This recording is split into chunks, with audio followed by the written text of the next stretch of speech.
స్వర్గానికి దారి ఎలా దొరుకుతుంది అంటే 3 పనులు చేస్తే స్వర్గానికి దారి దొరుకుతుంది. మనం భూమి మీద చేసే పనులను బట్టి స్వర్గానికి వెళ్తారా లేదా నరకానికి వెళ్తారా అనేది తెలుస్తుంది. భూమి మీద మనం మంచి పనులు చేస్తూ పెద్దలను గౌరవిస్తూ చనిపోయిన వ్యక్తులకు శ్రాద్ధ కర్మలు నిర్వహిస్తే వారికి తప్పకుండా పుణ్యలోకాలు వస్తాయి. మనిషికి స్వర్గంలో స్థానం లభించాలి అంటే ఏం చేయాలి, ఏం చేస్తే స్వర్గం లభిస్తుంది అనేది తెలుసుకుందాం. మహాభారతంలో స్వర్గలోకంలో స్థానం లభించాలి అంటే 3 రకాల రుణాలను తీర్చుకోవాలి. ఆ 3 రకాల రుణాల గురించి మహాభారతంలో వివరించారు. 1 దేవరుణం. మనిషి జీవించి ఉన్నంతకాలం దాన ధర్మాలు చేయాలి.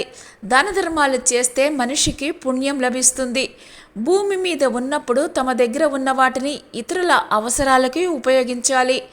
ఇలా చేయడం కుదరని పక్షంలో, అలా చేయలేని వారు ఒకవేళ చనిపోతే వారి కుటుంబ సభ్యులు ఎవరైనా శ్రాద్ధ కర్మలు చేయాలి. అప్పుడు ఆ రుణం తీర్చుకున్నట్లే అవుతుంది. వారికి మంచి లోకాలు ప్రాప్తిస్తాయి. 2 ఋషి రుణం. మనిషి బతికి ఉన్నప్పుడు తాను సంపాదించే జ్ఞానాన్ని ఇతరులకు పంచాలి. అప్పుడు ఈ రుణం తీర్చుకున్నట్లు అవుతుంది. ఇక పైన చెప్పినట్లుగా ఒకవేళ ఎవరైనా ఇలా కూడా చేయలేకపోతే వారు చనిపోయాక వారి కుటుంబ సభ్యులు శ్రాద్ధ కర్మలు నిర్వహిస్తే అప్పుడు ఈ ఋషి రుణం కూడా తీరిపోతుంది. 3 పితృరుణం.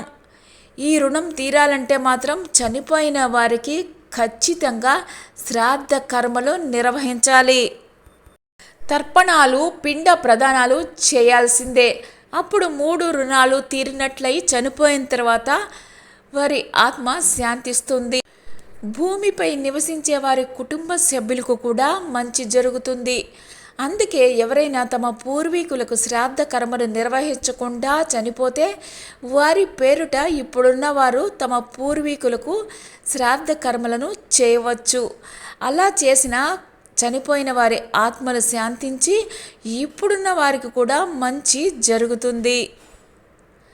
ఈ 3ంటిని ఎవరైతే సక్రమంగా నిర్వహిస్తారో వారికి స్వర్గలోకంలో స్థానం లభిస్తుందని శాస్త్రాలు తెలియచేస్తున్నాయి.